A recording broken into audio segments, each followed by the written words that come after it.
Ito, gaya-gaya na lang ako. Pumunta ako doon sa kaibigan ko, pinakain ako ng isdang lapu-lapu. Ayan. Ngayon, bumili naman ako ng isdang lapu-lapu. Ayan.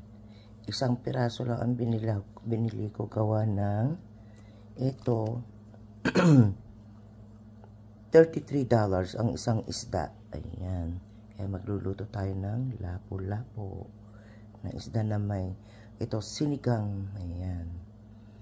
So, yan ang mataba, masarap. Ayan. Ang lapu-lapu na isda. Okay. Tapos ihahalo ko itong pechay. Ayan. Then ito naman, yan ang mga ricado, sibuyas, bawang, luya, kamatis, at saka yan. Ayan, nilagay ko na yung mga, ayan.